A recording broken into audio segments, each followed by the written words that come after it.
Welcome back, MTG Joe here. Today we are going to look at the weekly metagame breakdown for the traditional standard best of 3 format. We're trying to get back into the normal cadence. I know I put a couple videos out more frequent when the format first came out, but we did best of 1 as we usually do on Sundays. Mondays we usually do best of standard best of 3. And then throughout the week, we will start covering the other formats provided there's data: Pioneer, Historic, Timeless, Alchemy, whatever kind of comes up. There's the Historic qualifier play-in best of 1 this weekend, so we'll have a video up before that. It's also going to be the standard metagame challenge both this upcoming weekend and then the last weekend as well in June. So we get 2 qualifiers this month for standard, so we'll cover that. From a general content, probably not have videos up the next couple days. Full-time jobs got me going into the office, so we'll not have content out, but this should tie you over, and we'll have a Historic ready before the Saturday event to get you set for that. So we're going to look at a mix of Diamond to Mythic and Platinum to Mythic for a couple decks that look kind of cool, kind of updated in terms of the cards. I will say the meta since the release of Final Fantasy, it's been very red. The last Standard Challenge, or League, I think it was the Standard Challenge, 23 to the 32 top decks were Red Aggro or Prowess. The format very much dominated by those colors. We have the Pro Tour this upcoming weekend as well, so we'll see what happens there and if anything kind of breaks out. But all the deck lists will be in the video description, timestamped. You can lift it from there. In terms of the popularity from Diamond and Mythic, Prowess makes up about 20%. We have Abzan Yuna, the Reanimator shells at about 16, Mono Red at 8, Dimir at 7, Azorius combo, Omni combo at 5, Domain at 4, Gruul Delirium at about 4, and then Golgari Midrange at about 4. So kind of seeing a big jump in the Yuna decks, as well as Prowess kind of holding firm as the most played deck. So we are going to look, again, from Platinum to Mythic, there's 48,000 games. If we jump to Diamond, it goes to 19,000. This is for the last 6 days. Format's still kind of new, so people are still trying stuff out, so some of these will be a little bit smaller size. We did a min cap 35 just to try to capture if there was some newer cards or decks kind of being played. So Boros, they call it Auras, it's Boros Mice Burn, was the highest win rate deck, 80% over 61 games. Deck got an improvement in terms of the mana base with Start in Town added, but it's your most package that we've seen with the addition of Flowerfoot Swordmaster. You have your Hired Claws, and then a couple auras in here, the Helix's removal, Mabel, and then kind of your Screaming Nemesis. So at the core, it's still a red-based deck. Your Lightning Helix are, instead of Lightning Strikes, just a better version there. With this deck here, what it gives you access to is much stronger in terms of sideboard cards. Obviously, you have Sunspine Links, a little bit more painful to yourself since you're only playing 6 basics. Sheltered by Ghosts, very strong in the red-based mirrors, gaining you some life, giving you some reach. Rest in Peace helps against graveyard decks. You have Magebane Lizard for Prowess, Omni combo. Get Lost is really strong against Destroy Evil, Catch-All removal, or not Destroy Evil, against Temporary Lockdown. Destroy Evil is also good against the Lockdown as well.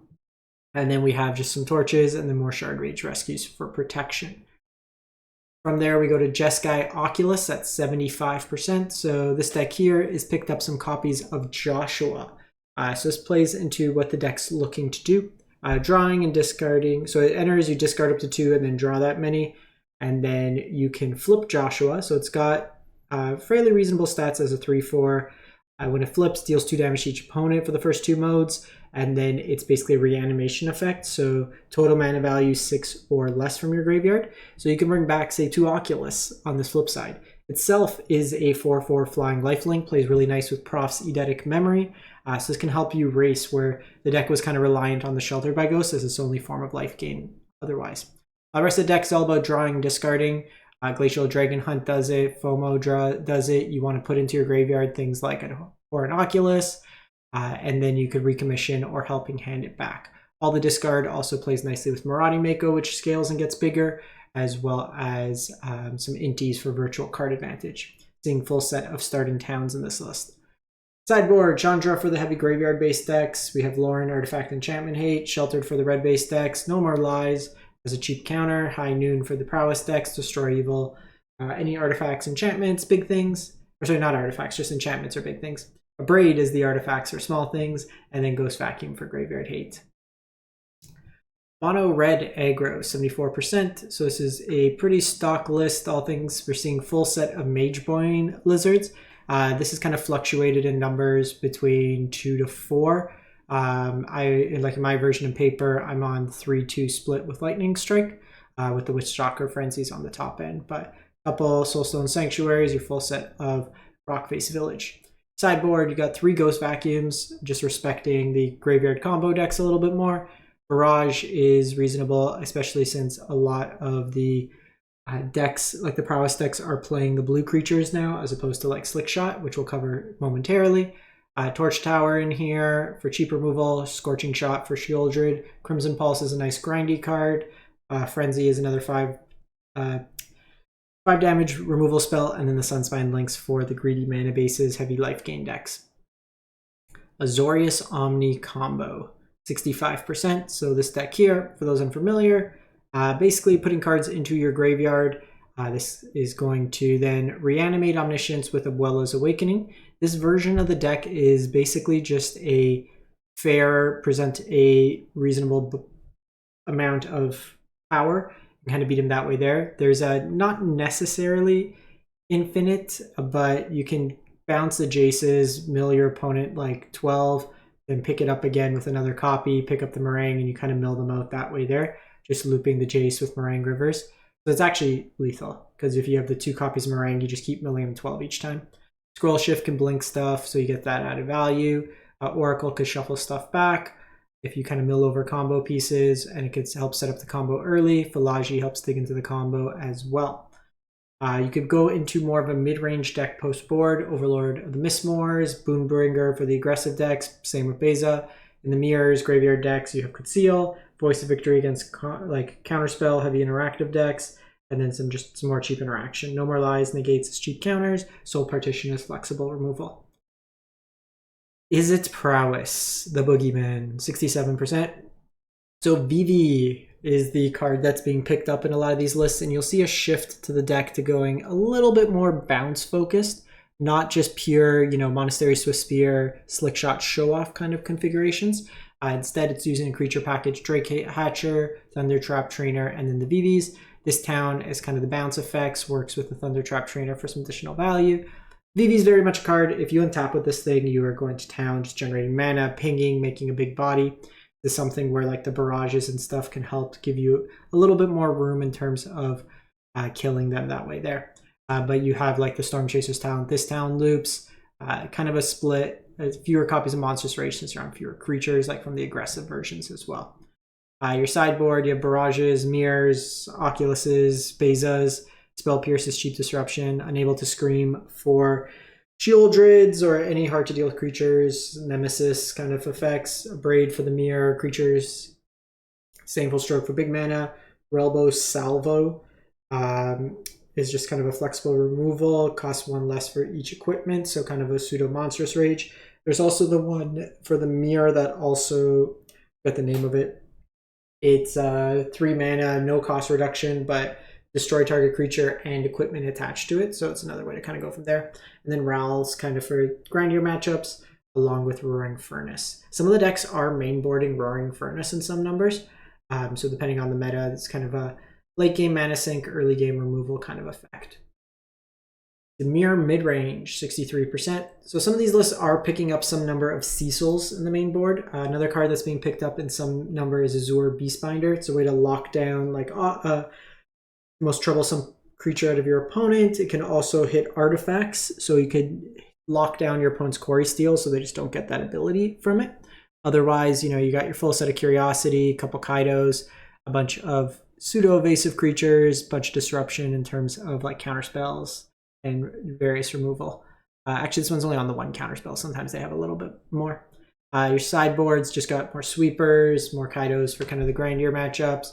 Urtai is a flexible card, counterspell removal. Tashana for activated abilities. Filigree is good against tokens, can also be a way to get rid of a resolved Quarry. Fairy Mastermind, any deck that's looking to draw a lot. Beans decks, big mana decks, kind of cheap disruption, graveyard hate, and hand hate.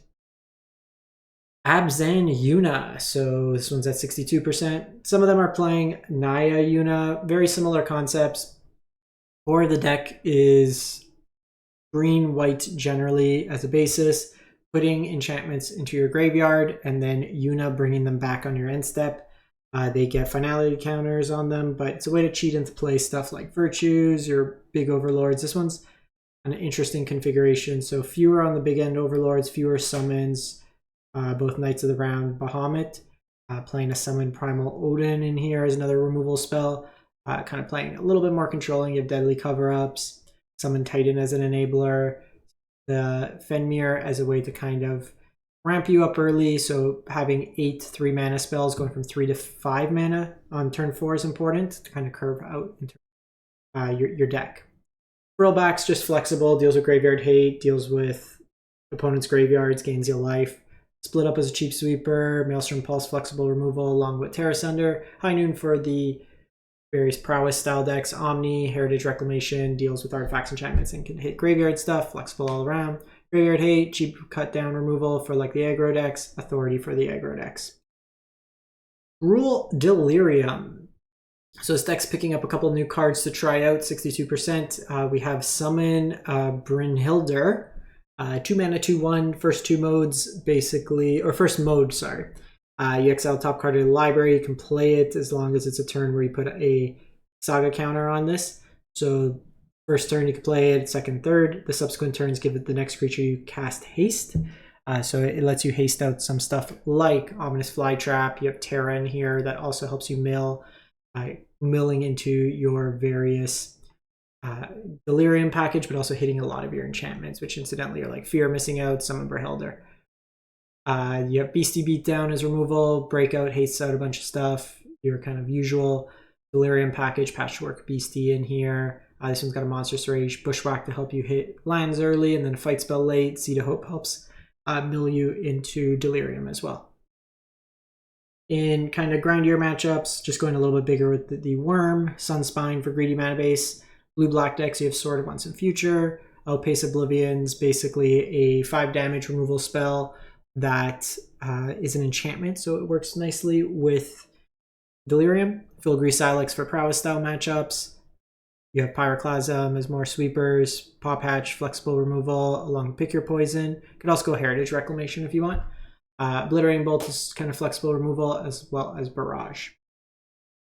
You then have Golgari Beanstalk or Golgari Self-Mill. So this deck is looking to put cards into your graveyard to get cost reductions on big creatures. The newest creature in that effect is Diamond Weapon. So it could cost as little as 2 mana for an 8/8 reach that prevents all combat damage that would be dealt to it. It is a legendary creature, however.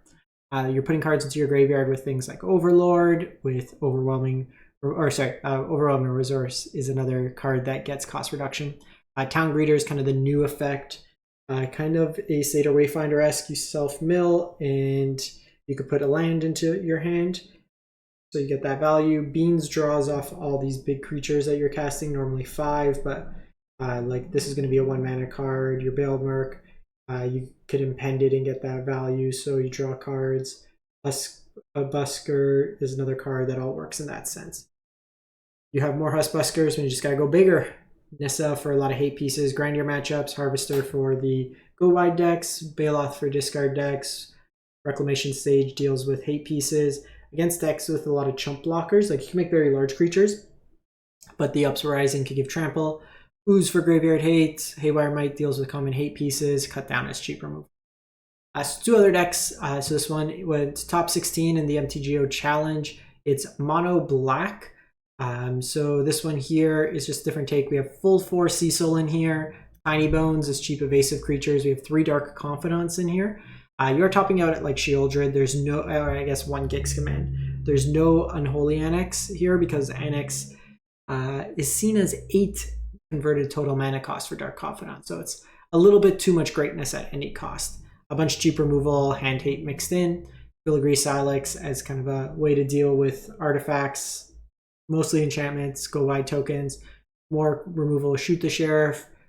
Quarcy Revenant is just a life linker, good to kind of trade with creature mirrors. Lily for grindier matchups, graveyard hate, sweepers, and more hand hate. And then lastly, we have mono white Fat Chocobo, got second place on the MTGO Super Qualifier. So 243 players, this list got second. So it's blue-white control. We've seen versions of this before. At the last RC came second. Similar package, Hornlock Whale, 1 Mistmores, Meringues, and Bezas.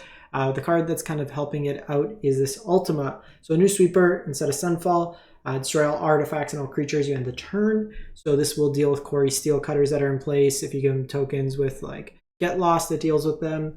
And the end of the turn, so if there's things like Heartfire Hero that would normally die, and any sort of death triggers, stuff like that, they just go away. If your opponent has Curiosities, they go away. They just ends the turn, they stay removed forever. But you have some Elspeth as another win condition, lockdowns in here, a whole bunch of counters and removal. Your sideboard, High Noons for the Prowess deck, Flanker, flexible graveyard removal, activated abilities, Beans decks, anything looking to draw a bunch of cards. Change the equation as cheap counters for the red decks, like red base decks, green base decks. Overlord for the grindier matchups. Stonebrain for combo hate. Devote to Greed deals with red and black stuff. Aggressive decks here, Boonbringer. Against like mid-rangey decks, you can build them out with Jace. That's it for the week. Let me know what you've been playing, what you've been liking, what you think of this new format. And we'll catch you next week for more standard action. Thanks for watching.